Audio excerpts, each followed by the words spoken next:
영적으로 갈등을 느끼는 것은 마땅히 내가 있어야 될 자리, 내가 해야 될 일을 찾지 못하고 감당하지 못하는 데서 오는 그런 영적인 불안감이 아닐까요? 우리는 이 땅에서 살아가지만 또 동시에 완성될 하나님 나라를 바라보는 하나님의 백성으로 살아갑니다. 그 사이에서 어떨 때는 내가 성령 충만한 하나님의 사람 같기도 하고, 또 어떨 때는 세상 속에서 정말 내가 믿는 사람 맞나? 스스로 회의감에 빠질 때도 많습니다. 우리의 신분의 이 이중성이 사실 신앙의 갈등의 주 원인이 아닐까요? 성 어거스틴은 그의 신국론이란 책을 통해서 사람이 하나님의 은혜를 입는 것은 교회와 그 신비에 의해서만 가능하다고 밝힙니다. 즉 교회 밖에서는 구원이 없다는 것입니다. 하나님을 좇는 하나님에 대한 사랑과 하나님을 등지는 자기 사랑으로 구별되는 이 두 개의 나라는 반드시 교회와 세속 국가만을 의미하는 것은 아니고, 하나님의 나라는 지상의 이방인으로 거류하는 자국 백성을 교회를 통해 자신의 곁으로 인도하며, 그런 교회가 비로소 그 존재의 의의를 찾는 동시에 그 신앙의 중심성의 위치를 확립한다, 이런 어려운 말을 했습니다. 쉽게 표현한다면 이 땅에서 하나님의 백성으로 살아가는데 이 두 나라 사이, 세상을 사랑하는 세상에 속한 나라와 하나님을 사랑하는 하나님의 나라, 그 사이에 끼인 존재로서 우리가 이 땅을 살아가고 있다는 이야기를 하고 있는 것이죠. 오늘 우리가 읽은 이 본문의 말씀을 묵상하면 사실 처음엔 좀 당황스럽고 불편하지 않으신가요?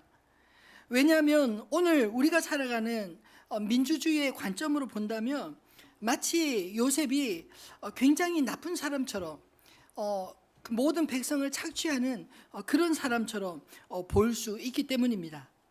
안 그래도 먹을 것이 없어 살기 어려운 백성들에게 7년 풍년의 때 싸게 거두어들인 양식을 이 백성들에게 비싸게 팔아서 애국과 가나안의 모든 돈을 다 긁어 모으고, 돈이 다 떨어지자 가축들도 다 사 모으고, 가축도 떨어진 사람들에게는 심지어 땅과 또 자신의 몸을 담보로 사인을 받고 바로 왕의 종이 되겠다는 그 사인을 받고 양식을 팔아먹은 그런 이상한 사람처럼 보일 수 있기 때문입니다. 그렇다면 과연 오늘 말씀이 하나님의 사람 요셉과 애굽 총리의 요셉 사이에 충돌된 모습을 우리에게 보여주고자 기록했을까요? 아니면 하나님의 사람으로 애굽의 총리 역할을 성공적으로 살아낸 요셉의 이야기를 그리고자 했을까요? 저는 오늘 이 본문의 말씀을 통해서 하나님의 사람 요셉과 함께 애굽의 총리로서 요셉의 진면모를 오늘 저와 여러분이 함께 볼 수 있게 되기를 바랍니다. 사실 이 말씀을 묵상하면서 참 괴로웠습니다.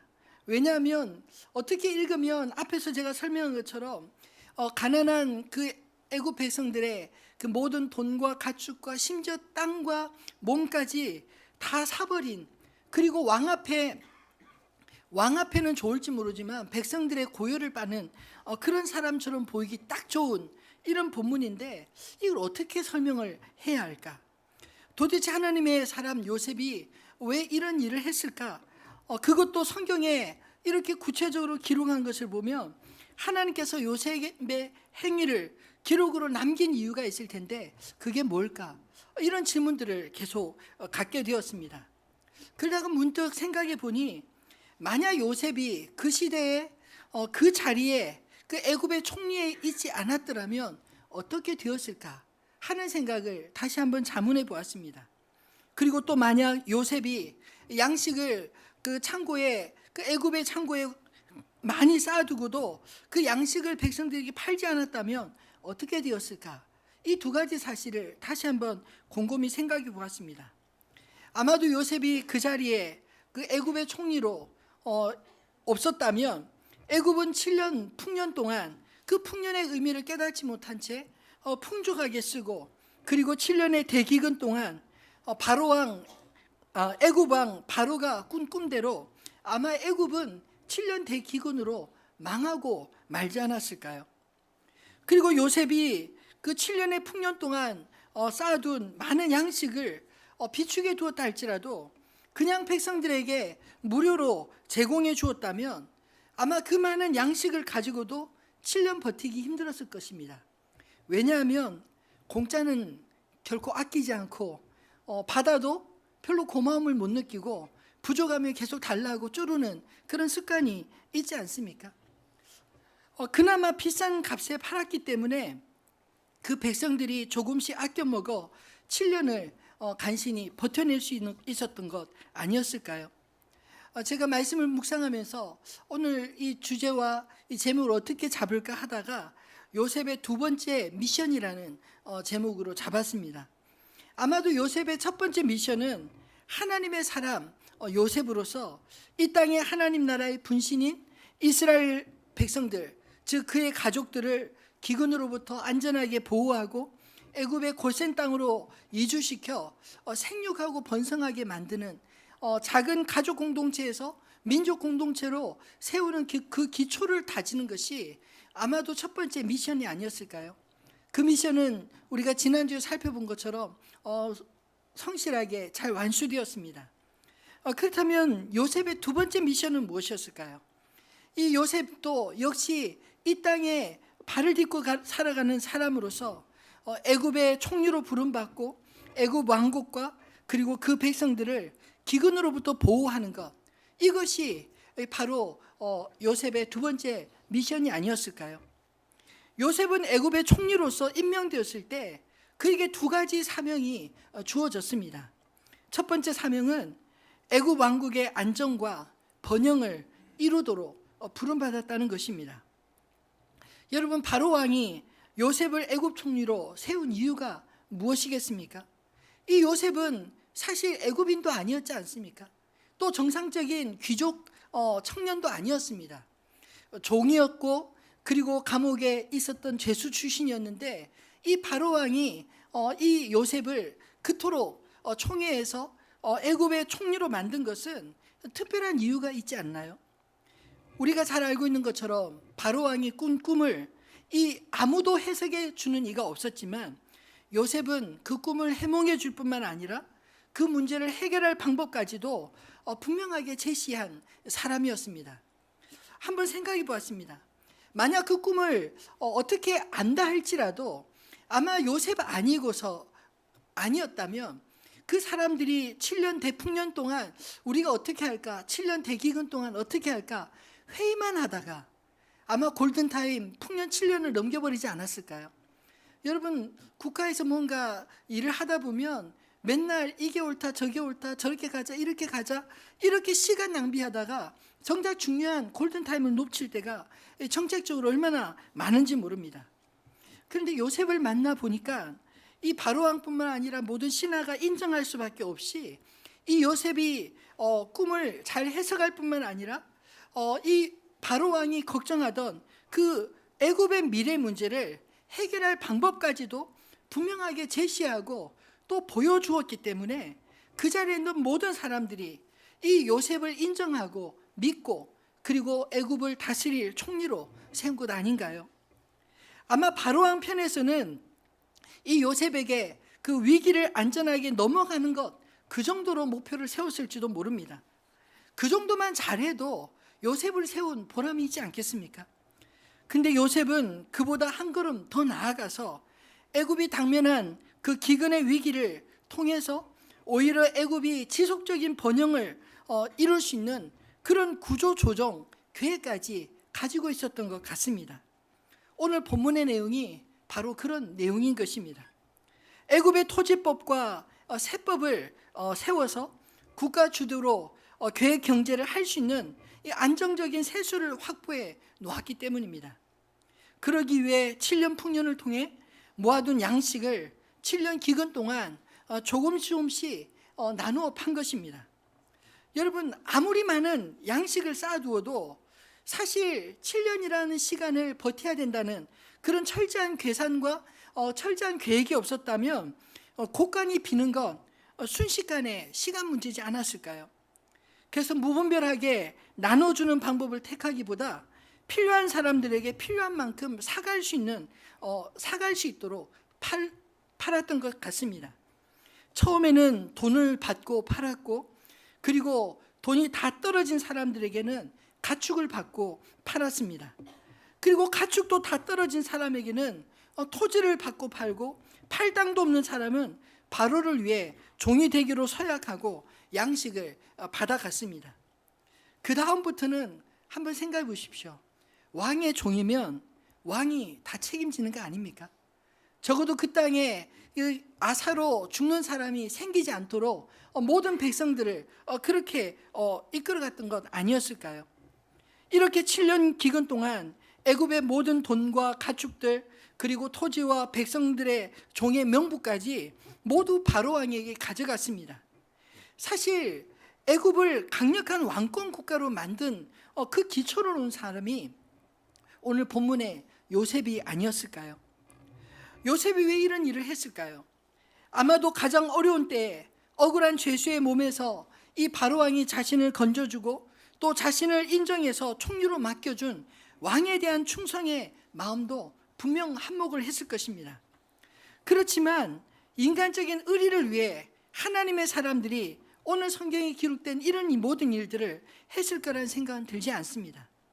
어쩌면 그 시대에 수확이 불안정한 농가들을 위해서도 국가가 나서서 위기 관리의 주체가 될 수 있도록 국가 시스템을 완전히 개조하기 위한 그런 작업을 하나하나 해나갔던 것이 아닐까요? 사실 그 시대로 보아서는 피 흘리지 않고 자발적으로 이룬 무혈 경제혁명과도 같은 그런 놀라운 조치였습니다. 최근에도 여당 대표가 200년 전 영국의 경제학자 헨리 조지를 언급하면서 우리나라에도 이제 토지 공개념을 국가 시스템으로 도입해야 한다, 이렇게 공언해서 문제가 되었습니다. 그 문제의 발단은 중국식으로 국가가 토지의 소유권을 갖고 그리고 개인이 사용권을 갖자, 이렇게 언급해서 공산주의냐 뭐 이런 이야기를 듣고 있는 것입니다. 근데 사실 이 주장이 그 여당 대표가 처음 한 것이 아닙니다. 우리나라에서도 1980년대 후반에 노무현 정권이 아니라 노태우 정권 때 전국적으로 불어닥친 부동산 투기 열풍 때문에 어떻게 하면 이 부동산 투기를 잡을 수 있을까, 이 위정자들이 고민하다 이 심각한 이 규모의 지가 상승을 잡기 위해서 이 그 토지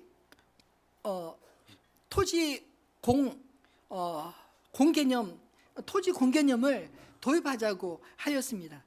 그래서 정부에서 1989년도에 정기국회 택지 소유에 대한 법률, 토지 초과 이득 세법, 그리고 개발 이익 환수에 관한 법률, 이 세 가지 토지 공개념 관련 법률을 제정했지만 이 국민 재산권을 침해한다는 이유로 딱 10년 만에 1999년 헌법재판소에 의해 위헌 결정을 받고 사라졌다는 것입니다. 그런데 지금은 사실 토지에서만 부가 창출되는 것이 아니라 이 정보와 기술을 통해서도 부가 빠른 시간에 창출되고 있어서 이 토지 단일세를 주장하는 것은 제가 생각해도 요즘 시대는 좀 맞지 않아 보입니다. 그런데 농업이 모든 산업의 기반이었던 당시 애굽 사회에 있어서 이 토지 단일세법은 엄청난 개혁이고 엄청난 사건 아니었을까요? 있는 땅을 일부러 빼앗으려고 한다면 아마 엄청난 저항이 있었을 것입니다. 근데 7년의 대기근 동안 스스로 먹을 것을 살기 위해서 스스로 반납한 그 토지를 토대로 해서 국가가 주도적으로 운영하는 그런 계획을 세운 것입니다. 요셉이 토지와 농민을 계획적으로 분배하고 또 먼 곳에 있는 백성들이 굶어 죽지 않도록 성읍으로 옮기고, 그리고 토지를 다시 나누어서 각각 그 소출의 5분의 1은 왕에게 세금으로 내고, 그리고 5분의 4는 이 종자와 그리고 가족의 양식으로 자유롭게 쓰도록 만들었습니다. 오늘 본문에는 우리가 종이 되겠나이다 이렇게 표현하지만 사실 이 모습을 종이라고 부르기는 좀 아니지 않나요? 왜냐하면 노예는 소유가 없기 때문입니다. 그런데 오히려 이 요셉의 이 토지법은 개인 소유를 인정하고, 그리고 열심히 일한 사람은 더 많은 것을 남길 수 있고, 또 적게 남긴 사람도 세법이 일정한 금액이 아니라 5분의 1이라는 비율로 결정하기 때문에 나머지 5분의 4로 어쨌든 견뎌낼 수 있도록, 이겨낼 수 있도록 만든 게 아닌가요? 제가 보기에 요셉의 의도는 이 7년 대기근뿐만 아니라 앞으로도 얼마든지 올 수 있는 이 기근의 문제 혹은 국가 위기의 문제에 적절하게 대응할 수 있는 양식을 충분히 확보하고, 동시에 왕권을 강화할 수 있는 안정된 그 세수입을 확보하는 것이 목적이 아니었나 생각이 듭니다. 아마 요셉을 총리로 세울 때 바로 왕이 이 모든 것들을 생각하고 기대조차 할 수 있었을까요? 요셉은 바로가 시켜서라기보다 그가 생각하는 그의 정의, 그리고 그가 그 나라를 경영하는데 그 백성들을 위한 방법으로 최선의 방법을 찾아서 이 일을 감당한 것이 아닐까요? 여러분, 우리가 하나님의 사람으로 이 땅을 살아갈 때 이 땅에서도 맡겨진 일에 각자의 부름에 대해서 합당한 성취와 열매를 많이 맺는 사람들 되시기를 주님의 이름으로 축원합니다.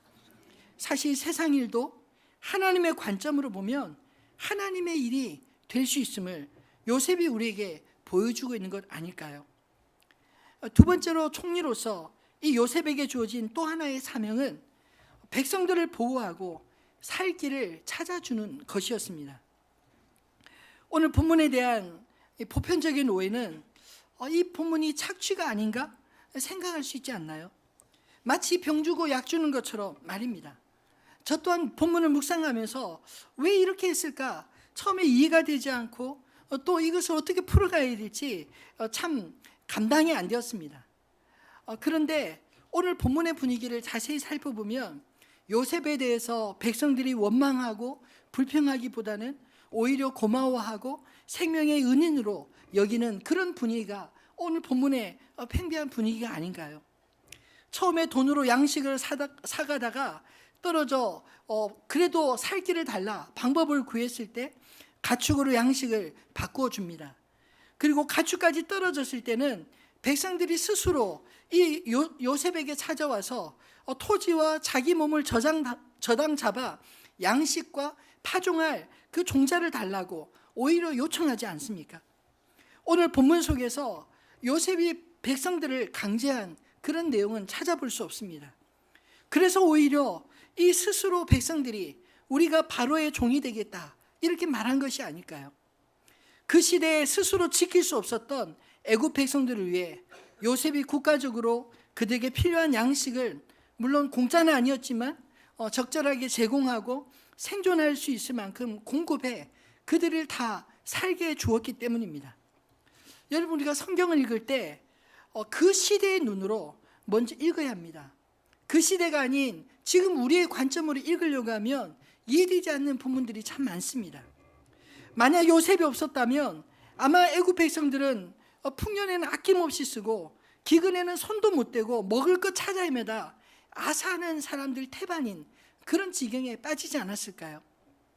우리 시대도 이런 일이 멀리서도 아니라 바로 가까이 북한에서 있었습니다. 1990년도 후반에 북한에 고난의 행군이 찾아왔을 때 무려 300만 명의 아사자가 발생했다고 하지 않습니까? 원래 북한 정권은 사실 배급제하는 공산국가였는데도 불구하고 그 이후로 배급제가 깨어졌다는 말을 들었습니다. 북한 정권이 백성들을 위해서 할 수 있는 일이 아무것도 없자 그 철통 같던 국경을 넘어서 탈북자들이 얼마나 많이 발생했는지, 살려고 탈북하는 그런 일들이 있었다는 것을 보면 애굽에 있었던 이 7년 기근이 만약 요셉이 없었다면 그 땅에 어떤 영향을 미쳤을지 대략 감이 잡히시지 않나요? 그런데 애굽에는 요셉이 한 사람이 있어서 국가가 백성들이 굶어 죽지 않도록 양식을 먼저 모으고 그 양식을 적절하게 배분하여 생존하게 하였던 것입니다. 양식을 살 재산이 없는 사람들은 바로 왕의 종이 되는 조건으로 양식을 나눠주고 시키는 일을 하는 방식이었던 것 같습니다. 어떤 의미에서는 노예나 종이라고 보기보다 국가에서 적절한 일감을 나눠주고 그리고 생존에 필요한 양식을 제공했다, 이런 뜻 아닐까요? 요셉은 그 당대에 상상할 수 없는 지혜로 남을 때는 저장하고 필요할 때 나누어 국가적인 재난을 상시로 관리할 수 있는 그런 법의 체계를 만들었던 것입니다.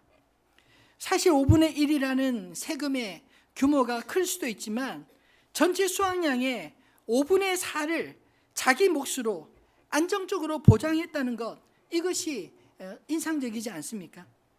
사실 우리가 알고 있는 이전의 수많은 왕조들은 5분의 1 정도가 아니라 그보다 훨씬 더 많은 양식들을 세금으로 착취해 간 것을 우리가 알고 있지 않나요? 그럼에도 불구하고 이 요셉은 오히려 그 모든 토지와 소유권을 다 국가로 환원시키고 그 백성들에게 예측 가능한 수입원을 제공하고 있습니다.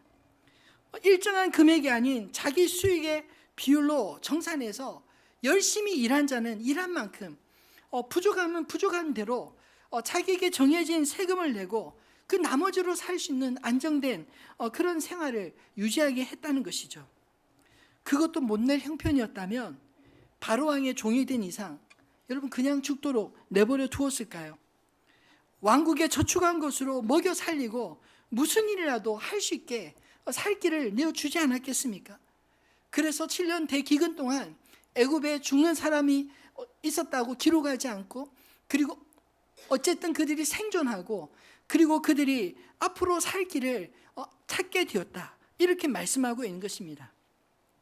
아무튼 애굽 백성들 입장에서도 기근을 지나는 동안 생존하고 다 잃어버린 것 같지만 사실은 여전히 자신이 노력한 만큼의 보상을 가질 수 있고 무엇보다 예측 가능한 이 법적인 울타리 안에서 불안하지 않게 삶을 유지할 수 있는 것이 기근을 지나온 이후에 백성들의 그 요셉을 향한 고마움이 아니었을까요? 사실 요셉이 있을 때는 그나마 이렇처럼 기근을 잘 넘겼지만 요셉이 부재 시에도 언제든지 기근은 찾아올 수 있는데 그 기근의 대책이 있어야 했기에 요셉은 자기 당대만 생각하기보다 법을 만들어 미래를 위한 백성을 보호할 수 있는 그런 안전장치를 만들었던 것이 아니었을까요? 요셉은 생존도 어려운 시기에 애굽 백성들의 생존뿐만 아니라 지속적으로 경제생활을 할 수 있는 일자리까지 챙겼던 것입니다. 겉으로 보기에는 마치 전 국민을 노예한 것 같은 오해를 일으키기 쉽지만 실상은 다 굶어 죽을 사람들을 살려내고 새로운 질서 속에서 안정된 삶을 누릴 기회를 준 것입니다. 어쩌면 요셉이 세운 이 토지법이 아마도 200년 전 이 헨리 조지가 내세웠던 토지 공개념보다 훨씬 앞선 그리고 훨씬 완성된 개혁이 아니었을까요?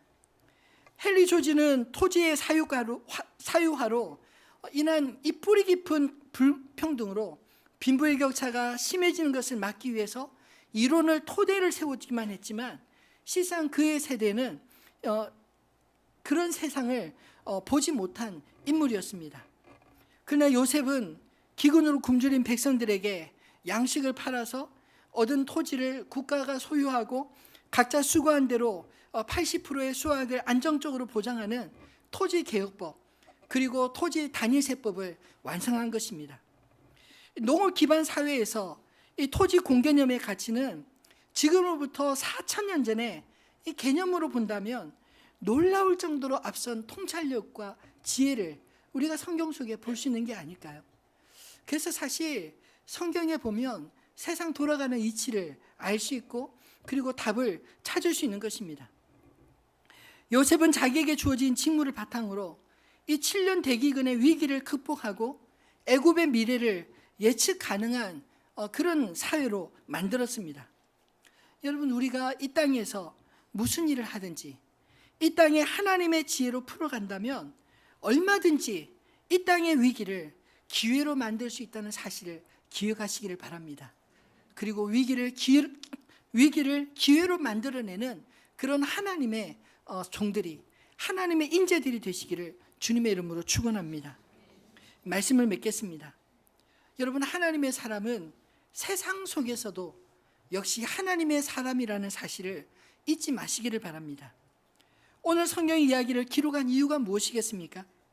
하나님께서 하나님의 사람들을 이 세상 왕국도 친히 하나님의 사람들을 통해 돌보신다, 이 사실을 말씀하시고자 한 것 아닐까요? 여러분, 요셉은 요셉 가족만을 위해 그 자리에 부름받은 사람이 결코 아닙니다. 자기 가족 먹여 살리기 위해서 일했던, 애굽의 총리로 일했던 사람이 아니었다는 것입니다. 물론 요셉이 이스라엘을 위해 고센 땅으로 가족을 인도하는 것이 하나님의 첫 번째 미션이었지만, 요셉은 그 미션만 감당한 것이 아니라 자신의 두 번째 미션, 이 땅의 부르심을 따라 애굽 왕국의 번영과 안정, 그리고 그 토대를 마련하고 백성들을 생존과 안정된 삶을 위한 그 사명까지 역시 성실하게 감당한 하나님의 사람의 모습을 우리에게 보여주고 있는 것 아닐까요? 여러분, 우리가 자칫 소홀히 여기거나 너무 매기 쉬운 이 세상 나라, 역시 천지를 창조하신 하나님의 영역이라는 사실을 기억하시기 바랍니다. 하나님이 지으신 것을 하나님의 이름으로 감당하면 세상 일도 하나님의 일이 되는 것입니다. 만약 우리의 편견과 고집으로 세상 나라를 외면한다면 내일부터 새벽 부흥회 때 다루게 될 요나 선지자와 다를 바가 무엇일까요? 하나님은 요나에게 세상 나라 아수르의 수도 니느웨로 가서 하나님의 뜻을 전하라 하셨지만, 요나는 니느웨가 아닌 다시스로 도망가는 것을 선택했습니다. 왜냐하면 요나는 니느웨가 싫었기 때문에, 미웠기 때문에, 니느웨가 구원받는 것보다 망하는 것을 보고 싶어서 하나님의 뜻을 뻔히 알면서도 도망가는 길을 택한 게 아닐까요? 여러분, 좋고 싫음을 내 생각대로 나누고 내 생각대로 결정하는 것은 하나님의 종의 자세가 결코 아니라는 것을 깨닫게 되기를 바랍니다. 요나는 하나님의 뜻을 저버리고 도망가는 길에 풍랑을 만나지 않았나요? 오늘 우리의 가정과 이 나라의 풍랑 경보가 혹시 이 나라의 배를 함께 타고 가는 하나님의 종들이 하나님의 시키신 일을 내 마음에 들지 않는다고 돌아보지도 않고 하나님이 하지 말라고 하는 일들만 쫓아가다가 생긴 풍랑은 아닙니까? 우리는 하나님의 종이기도 하지만 동시에 하나님의 이름으로 세상을 위해 부름받은 하나님의 종이라는 사실을 기억하시기 바랍니다. 우리의 시선을 이 땅만 바라보고 하고 싶은 일만 하고 하기 싫은 일 회피하며 살아간다면 우리는 세상에서 세상 사람들과 다른 차이를 조금도 나타낼 수 없을 것입니다. 그러나 하나님의 시선으로 이 땅을 바라보면 단지 시킨 일만 하는 사람이 아니라 이 땅을 위해서, 하나님 사람들을 위해서 내가 할 수 있는 일이 무엇인지 깨닫고 또 할 수 있는 일이 얼마나 많은지 발견하며 그 일을 감당하는 사람들이 아니겠습니까? 요셉뿐만 아니라 다니엘도 동일하게 이방 나라의 총리로 그곳에서 하나님을 증거하고 하나님의 이름으로 세상 나라를 지켰던 위대한 하나님의 사람들이었습니다. 바라기는 하늘빛 우리에게 모든 성도님들이 하나님의 나라를 위해, 그리고 이 땅을 위해 주어진 자리에서 하나님의 종답게 세상을 구원하는 위대한 사명자로 사시기를 주님의 이름으로 축원합니다. 오늘